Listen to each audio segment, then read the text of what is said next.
इसीलिए लोगों ने स्टूडियो बना रखे होते हैं कि जैसे उनके दिमाग में कोई बात आई, गए अपना स्टूडियो में बना दिया। हमने ये कभी काम किया ही नहीं है ना। शुरू में एक बार किया था 2018 में, उधर जो वैशाली वाले ये घर वो में दीवार कॉर्नर। पे वॉलपेपर वगैरह लगाया था, तब वो एस्ट्रोलॉजी की वजह से लगाया था। हाँ,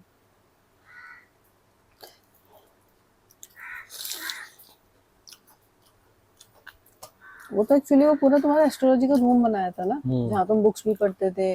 उसी रूम में घंटों बैठे रहते थे अकेले। वहीं से तो किताबें वगैरह पढ़ना शुरू किया था। हाँ, तो उस कमरे को एकदम पीसफुल टाइप का दिखाया बनाने के। 2015 की बात है। 18। 15 में तो एस्ट्रोलॉजी ज्वाइन करी थी, 18 में तो सब बंद कर दिया था। कल जो आए थे वो कह रहे कि आपके मिलियन सब्सक्राइबर होते हैं, अगर आपने अपनी एक ड्रेस कोड और एक जैसा लोग देखना चाहते हैं उस तरीके से रखा होता, क्योंकि बात तो आपकी लोग पसंद करते ही है, इतना कि घर तक आ जाते हैं, सालों साल से जुड़े हुए हैं।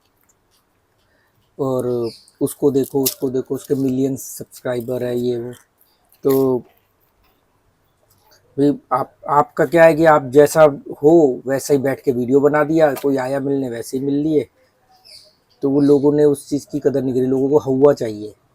यानी इसका असर मैंने अपनी रिश्तेदारी में तो देखा था कि जो बंदा जितना मर्जी अच्छा हो, पर अगर रहन सहन में वो गरीब दिखता है या हल्का, तो उसको लोग रिश्तेदारी में भी नहीं पूछते। हाँ, तो ये बात तो सही है। फिर आता है एक मेरे जैसा आदमी, वो कहता है भाड़ में जाओ। तो मैंने कहा उस आदमी के पास आज करोड़ों रुपया है, पता नहीं क्या 40 मिलियन सब्सक्राइबर है या उससे ज़्यादा। मैंने कहा उस आदमी के पास एक चीज़ नहीं है जो मेरे पास है, वो है आज़ादी। वो आदमी अपनी मर्जी से पब्लिक में आ ही नहीं सकता। उसको पब्लिक में आने से पहले वैसे ही कपड़े पहनने पड़ेंगे, वैसे ही बाल बनाने पड़ेंगे, उसी लुक में आना पड़ेगा। रजनीकांत और अमिताभ बच्चन में क्या फ़र्क है? अमिताभ बच्चन को अगर पब्लिक में आना है तो उसे अपना पूरा गेटअप लेके आना, नकली दांत, नकली बाल, कपड़े सब मैनेज करने पड़ेंगे और फिर आना पड़ेगा। दाढ़ी का बाल बड़ा ना हो, छोटा ना हो, वह जैसा है वैसा ही दिखे। रजनीकांत को कई बार देखा गया है वो रबड़ की चप्पल पहन के अपने घर के बाहर खड़ा है, या सिर पे वो बाल सिर्फ नहीं मूवी है। के टाइम पे ही हाँ हाँ। उस तरीके से आते हैं। रियल लाइफ में जैसे हैं वो वैसे ही दिखते हैं। मैंने कहा आज मैं कहीं भी जा सकता हूँ, कहीं भी आ सकता हूँ, जैसा मैं हूँ, तो मुझे एक्टिंग करने की जरूरत नहीं पड़ती। तो मुझे एयरपोर्ट पे मिल जाए तो भी भाई जैसे हैं वैसे हैं। उन्हें तो एयरपोर्ट पे जाना, मैं एयरपोर्ट पे कभी चप्पल पहन के चले जाता हूँ, कभी जीन्स जूते भी पहन के चले जाता हूँ। एयरपोर्ट तो फिर भी चलो, तुम जैसे हम लोग रोड पे घूमते हैं, कई बार कितने लोग मिल जाते हैं, तो तुम तो उस समय बिल्कुल वैसे होते, सो के उठे, वॉक करने चले गए। अभी भी सो के ही उठे।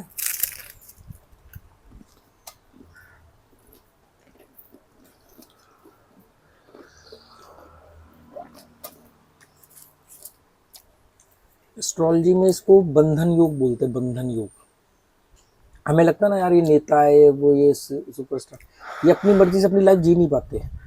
इलेक्शनों के टाइम पे नेता 3-3 महीने तक अपने घर नहीं घुसते, 6-6 महीने तक अपने घर नहीं घुसते।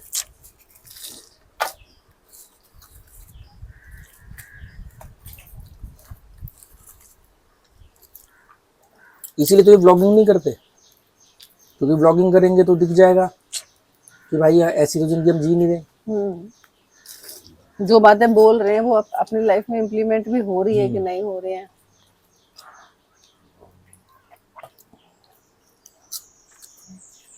इसके पीछे सबसे बड़ा सवाल होता है कि पर्पस क्या है।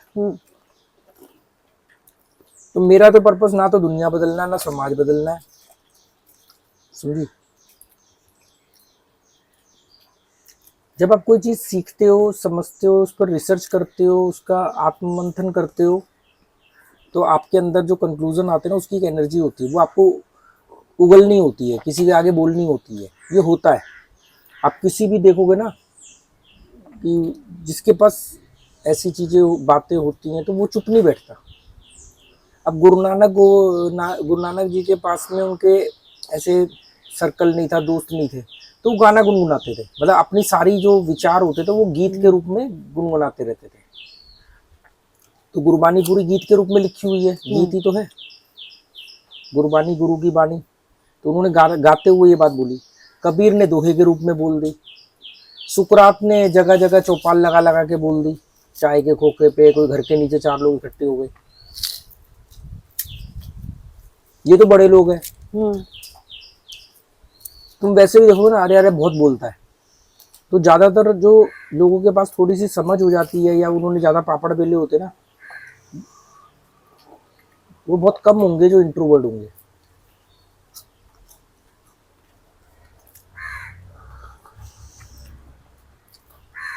सोचो कृष्ण इंट्रोवर्ट होते अगर होते, जब वेद व्यास ने महाभारत लिखी तो उसने एक पात्र, एक करेक्टर बनाया कृष्ण। अब वो कृष्ण को कम बोलने वाला भी बता सकता था, है ना, कि कृष्ण नाम का करेक्टर है, बचपन में बहुत घटनाएं घटी, मेंटल ट्रॉमा, तो वो भाई साहब बहुत कम बोलते थे। नहीं, क्योंकि कम बोलने वाला करेक्टर फिर उपदेश कैसे देगा, गीता की बात कैसे कहेगा, मैनिपुलेशन कैसे करेगा? मैनिपुलेशन के तो ज्यादा बोलना पड़ेगा। चाणक्य कम बोलते तो हमारे तक बातें ही नहीं पहुंचती।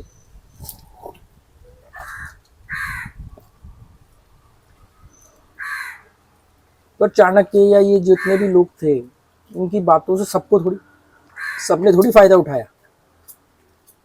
चाणक्य नीति पढ़ी करोड़ों लोगों ने होगी, फायदा किसने उठाया? तो बहुत गिनती में कम ही लोग फायदा उठाते हैं टॉप के लोग, बड़े बड़े बिजनेस टाइकून, बड़े बड़े सेलिब्रिटीज, ये पढ़ते हैं किताबें क्योंकि इनको नीतियां चाहिए होती हैं। एक जो हफ्ते की सब्जी लेने जा रहा है, आटा पिसवाने जा रहा है, उसको चाणक्य नीति से क्या मतलब? वो चाणक्य नीति अप्लाई क्या करेगा? चक्की वाले पे। सही बेनिफिट भी वही लोग उठा पाते होंगे, उनको एक्चुअल में उसका मीनिंग समझ में आता होगा, इसको कैसे यूज करना है। आम आदमी तो पढ़ के कहेगा यार बात तो सही लिखी है, बस। भीड़ है भीड़।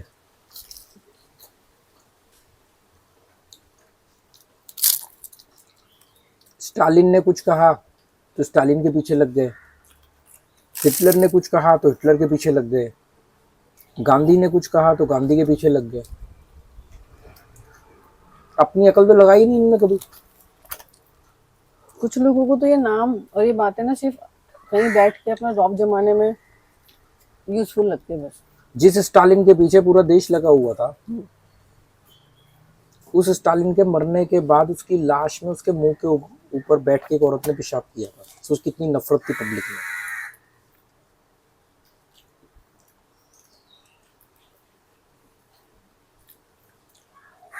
जितने बाबा जेल में हैं, पहले तो ये बाबा ही भगवान थे।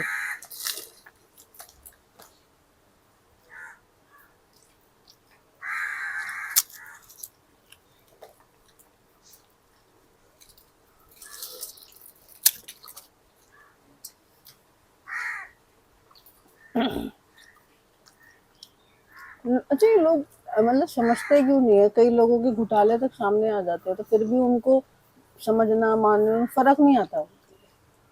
शुरू में मैं घोटालेबाज, बेईमान और बाबाओं के को ज्यादा खराब समझता था, खिलाफ होता था।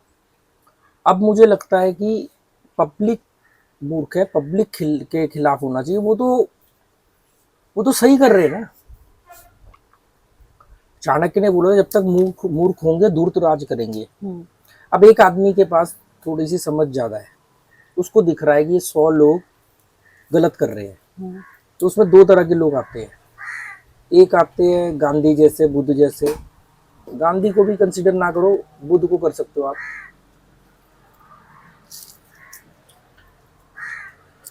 तो कि ये 100 लोगों को मैं समझाऊंगा और ये समझेंगे और आगे बढ़ेंगे।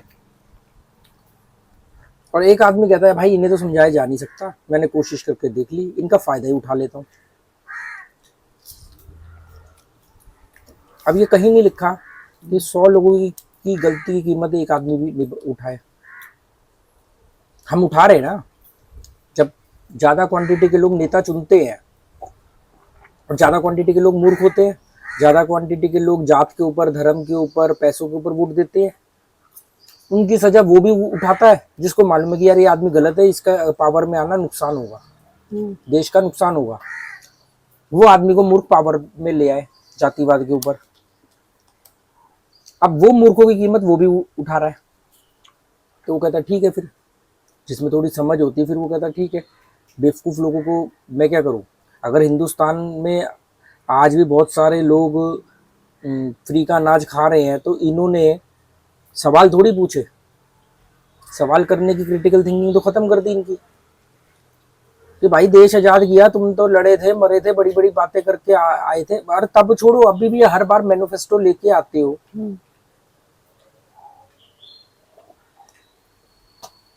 गरीब के घर में खाना खा करके महान बन जाएंगे।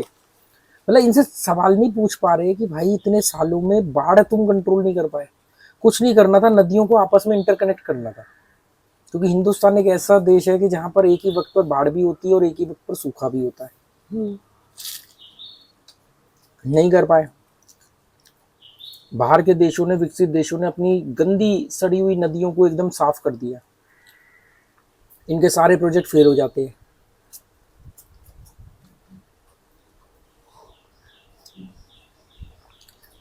नेता शक्ति करेगा नहीं क्योंकि उसका वोट बैंक खिसक जाएगा। एक कानून बनाना है, सिर्फ एक ऑर्डर देना है। कानून भी बहुत दूर की बात है, एक ऑर्डर देना है पावर में बैठे हुए लोगों को, ऑनलाइन गैमलिंग बंद, वो बंद हो जाएगी। सारी गवर्नमेंट के पास पावर है, वो सारी साइट्स बंद कर देंगे। एक बार कहना है कि अगर नदी में किसी ने भी किसी तरह का कूड़ा फेंका, अपने मरे का, पैदा हुए का, किसी का भी पूजा का, ये फोटो फ्रेम, भगवान की मूर्ति, कुछ भी फेंकी किसी भी तरह की नदी में, उसको 3 साल की सजा है, नहीं तो 1-2 लाख रुपए जुर्माना है। ये नहीं कर सकते ना, क्योंकि पब्लिक नाराज हो जाएगी। अरे यार इसने तो हमारे कंफर्ट जोन में खलल डाल दिया। तो नेता डरता है पब्लिक के वोट बैंक ना खिसक जाए। पब्लिक कहती है नेता आए, बदलते रहे, मुझे कोई फर्क नहीं पड़ता, मेरे कंफर्टेबल जोन में कोई फर्क ना पड़े। इनसे पूछो तुमने रक्षा बजट बढ़ाया, राफेल खरीदे, तुम रूस से सस्ता तेल खरीद रहे हो, या तुम जो भी कुछ कर रहे हो, तुम्हारे निजी जीवन में क्या फर्क पड़ रहा है? निजी जीवन मतलब अपने देश में, निजी जीवन मतलब तुम्हारी अपनी personal life, day to day life. अच्छा मतलब हमारी लाइफ, नेता की नहीं, हमारी। नेता की तो लग्जरी लाइफ है ही ना शुरू मतलब से। ये सब आने से हमारी अपनी लाइफ में क्या फर्क पड़ता नेता सीधा नेता नहीं बनता ना, पहले वो छुटपैया सड़क छाप नेता होता है। या तो नेता का बेटा नेता बनेगा, या फिर वो छोटा नेता होता है। छोटा नेता भी तो लग्जरी में होता है। कॉलेज में जो इलेक्शन जीतता है तो वो भी तो वीआईपी होता है ना। मतलब आपको वो न्यूज में आते हैं, कहते हैं देखो देश तरक्की कर रहा है, और ये मान लेते हैं। कर रहा है, अच्छी बात है, करना चाहिए। आप ये तो बोलोगे भाई मेरे निजी लाइफ में, मेरी डे टू डे लाइफ में क्या फर्क पड़ रहा है, मेरे ब्रेड बटर में क्या फर्क पड़ रहा है, मेरी ईएमआई में क्या फर्क आता है। वो आरबीआई ने रेपो रेट में कमी करी है, अब ईएमआई होगी सस्ती, ईएमआई होगी सस्ती। कितनी? एक आदमी की 20,000 रुपए की ईएमआई है, उसमें 170 रुपए कम हो गए। बड़ा बेवकूफ बनाते। ट्रैप है, स्कैम है, सरकार अपने आप में स्कैम है, करेंसी अपने आप में स्कैम है, बैंक तो मुखबिर है, बैंक तो मुखबिर है सरकार का। स्कीमें लाता है, आपको लुभाता है, बस आपका पैसा अपने पास लाता है, जरूरत से ज्यादा होती है सरकार को खबर कर देता है। मुखबिर है बैंक। इंश्योरेंस स्कैम है, और ये जो सरकारी है तो ये तो बहुत ही बड़ा स्कैम था। सालों साल तक ये लोगों को नहीं बताया गया कि बीमा और निवेश को सेपरेट रखना पे ही आपको ज्यादा फायदा मिलेगा। मतलब इंश्योरेंस और इन्वेस्टमेंट को सेपरेट रखो। और देश की सबसे बड़ी सरकारी बीमा कंपनी ने लोगों को 50-50 साल, 70-70 साल से बेवकूफ बनाया। ये स्कीम में पैसा डालो और 15 साल बाद इतना आएगा, फिर 3 साल बाद इतना आएगा, फिर 3 साल बाद इतना आएगा, फिर पूरा पैसा वापस। वो बेचारा गवार आदमी, वो उसको तुम, और वो गवार है नहीं, उसको गवार बनाया, स्कूल नहीं दिए तुमने एजुकेशन में रिफॉर्म नहीं किया, तो उसको पता नहीं। उसने कहा यार बंदा हाथ में बैग है, वाइट शर्ट है, पैंट है, और गांव में किसी के घर आया तो मतलब पढ़ा लिखा बंदा है, तो सही बोल रहा होगा। वो बेचारा हिसाब लगा रहा है कि यार मैं तो टुकड़ों टुकड़ों में दूंगा 3 लाख, मुझे मिलेंगे 4.5 लाख, 5 लाख, और फिर बाद में मुझे इतनी रकम भी और मिल जाएगी। वो तो खुश। वो ये हिसाब ही नहीं लगा पाया कि इसमें इंश्योरेंस कवर कम मिल रहा है और इन्वेस्टमेंट का रिटर्न बिल्कुल ही कम मिल रहा है।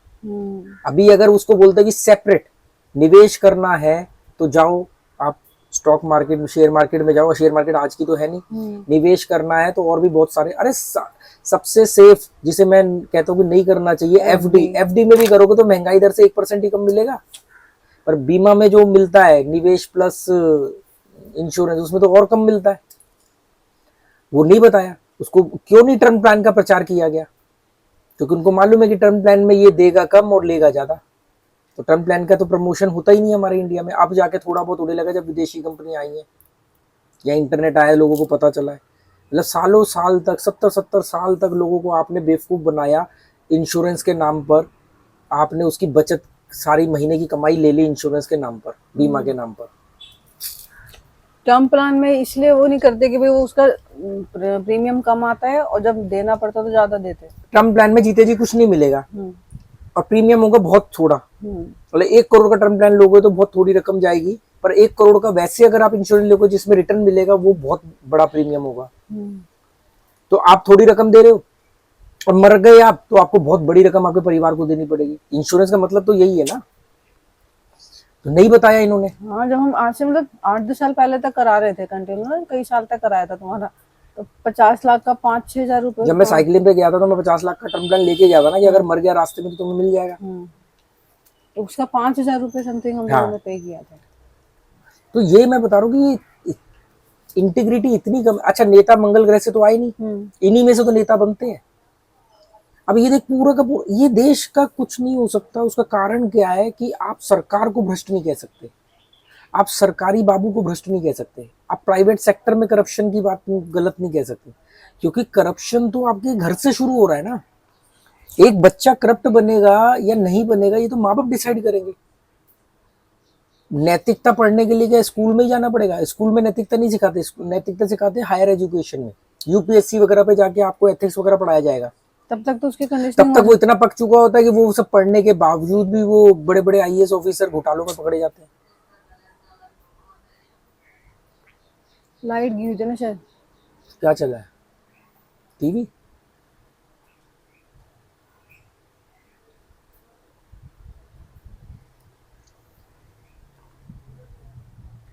फोन चला होगा, टीवी कैसे चल सकता है? तो मतलब आपके माँ बाप भ्रष्ट, आपका समाज भ्रष्ट, आपके धार्मिक कर्मकांड वाले नियम भ्रष्ट, जहां पर आप बच्चे को दूध पिलाने के लिए ब्राइब दे रहे हो, बेटा दूध का गिलास खत्म करो चॉकलेट मिलेगी। भगवान को खुश करो, तो मतलब मन्नत मांगने जा रहे हो तो आप क्या कह रहे हो भगवान को, अगर मेरी ये मन्नत पूरी होगी तो मैं 56 भोग लगाऊंगा, मैं ये चीज चढ़ाऊंगा, मैं इतने लोगों को खाना खिलाऊंगा, मैं ये करूंगा वो करूंगा। मतलब आप भगवान को भी ब्राइब दे रहे हो, आप घर में बच्चे को भी ब्राइब दे रहे हो। बच्चा फर्स्ट आ गया, जा मंदिर में जाके लड्डू चढ़ा गया और पहला भोग भगवान को, मतलब पहला भोग उस मूर्ति को, मतलब ये एक तरह की ब्राइब है। एक आदमी ने किताब लिखी थी, उसने कहा था दुनिया में ऑफिशियली चाहे भारत सबसे भ्रष्ट देशों में नहीं आता हो, पर मैंने जो महसूस किया है भारत दुनिया का सबसे भ्रष्ट देश है, जहां पर बच्चे को बचपन से ही करप्शन सिखाया जाता है, डायरेक्ट इनडायरेक्ट। अब मतलब इतना करप्शन उनके खून में बस चुका है कि उन्हें पता ही नहीं कि वो करप्शन कर रहे हैं। वो बच्चे को बता रहे हैं कि कोई काम बिना लालच के नहीं करना चाहिए। इनडायरेक्टली आप ये बता रहे हो ना, हाँ। ये कर दे तो ये मिलेगा, वो कर पास हो जाएगा तो ये दिला दूंगा, ये हो जाएगी, तो लालच आप उसकी कंडीशनिंग कर रहे हो। तो अब ऐसे भ्रष्ट देश में तो नेता कैसे बनेंगे? ऐसा तो होगा उन्हीं नहीं में से तो कि निकल के भ्रष्ट आएंगे। देश में कोई ईमानदार नेता निकल आए। कौन से क्षेत्र में करप्शन नहीं है? रक्षा के क्षेत्र में, डिफेंस को तो बचा के रखा जाता है, पर डिफेंस के क्षेत्र में करप्शन है। किसी पर्टिकुलर प्राइवेट सेक्टर को मेंटेनेंस का काम दे दिया जाता है, या उन्हें कोई ऑर्डर दे दिया जाता है, या वो हमारे बचपन में हमने वो बोफोर्स घोटाला सुना था। डिफेंस के क्षेत्र में करप्शन है, मेडिकल के क्षेत्र में करप्शन है, स्टॉक मार्केट में करप्शन है। अब सेबी बनाई, आपने एक रेगुलेटर कमेटी बनाई, अब उसका हेड खुद करप्शन में लिप्त निकल रहा है। बताओ, चोर तो चोरी कर रहा है, चोर को पकड़ने के लिए पुलिस रखी, पुलिस भी चोरी कर रही है। जहां पे चोर भी चोर हो, पुलिस भी चोर हो, तो वहां क्या करोगे आप? बैंक मुखबिर है, एजेंसीज जो है वो आपका धन लूटने को बैठी है। हिंदुस्तान में अगर आपको व्हाइट कॉलर तरीके से रहना है, सारा पैसा व्हाइट में रखना है, तो 100 रुपए में 60 रुपए आपको देना पड़ेगा। तब आप 40 रुपए लेकर के चौड़े सड़क पर घूम सकते हो कि उखाड़ लो मेरा जो उखड़ना है। वरना इतने रूल है, इतने टैक्सेस है कि अगर आपने 100 में 50 दे दिया और चौड़े होकर घूमे तो भी 10 के लिए आपको लपेटा जा सकता है। इतना मोटा टैक्स देने के बावजूद भी देश, उसके बावजूद आपको इलाज के लिए विदेश जाना पड़ेगा। आपके बच्चों को अच्छी एजुकेशन के लिए आप विदेश भेजोगे। अच्छा, इसमें विरोध कौन करते हैं या किन लोगों को फर्क नहीं पड़ता है? जो इस स्लैब में ही नहीं आते। अब साल का 15-20 लाख रुपए कमाने वाला आदमी कहे कि यार मुझे इनकम टैक्स से डर लग रहा है, तो वो तो फिर अपने आप को ओवर एस्टिमेट कर रहा है। उसकी तो गिनती 3 में 13 में नहीं आ रही। मैं तो ये साल के 15-20 लाख कमाने वाले की बात कर रहा हूँ। ये जो 20-25 हजार, 30 हजार, 50 हजार कमा के हीरो बन रहे हैं ना, फिल्में देख लेते हैं, मैकडी में बर्गर खा लेते हैं, यो करके फोटो खिंचवा लेते हैं, इनका तो ये तो कीड़े मकोड़ों की श्रेणी में भी नहीं आते, इनका अस्तित्व ही नहीं है। तभी तो मर जाते, तो हमारे को कभी पता चलता है? आता है 20 लोग मर गए, ये बह गए, ये हो गया, वो हो गया। नदियों के किनारे पैसे दे दे के लोग मकान बनाते हैं। सबको मालूम है कि नदियों का ना एक वो होता है, क्या बोलते हैं, खादर। खादर, खादर का मतलब, खादर मेरे को एग्जैक्टली मालूम है, मेरे ख्याल से खादर का मतलब होता है कि नदी की चौड़ाई। भले ही नदी कम हिस्से में बह रही है क्योंकि वो सिकुड़ गई है, पर एक एस्टिमेट होता है कि ये नदी जब बहुत ज्यादा बारिश होगी, बादल फटेगा, कुछ होगा, तो ये मैक्सिमम इतना एरिया कवर करेगी। उसको बोलते हैं खादर, जहां तक मेरे को जानकारी। वहां पर वो, अब नदी मान लो 5 साल 10 साल से वो उतनी नहीं चौड़ी हुई, तो वो वहां पर बना देंगे। दिल्ली का अक्षरधाम मंदिर कहाँ बना हुआ है? वो एक्चुअली में यमुना का एरिया, उस पर कितना डिस्प्यूट हुआ था। वो यमुना नदी का एरिया, भले ही नदी वहां तक नहीं आ रही, सिकुड़ गई, पर कल को कभी आई तो वो वहां बन गया मंदिर। फिर अंदर तो पूरा खेल गांव बन गया।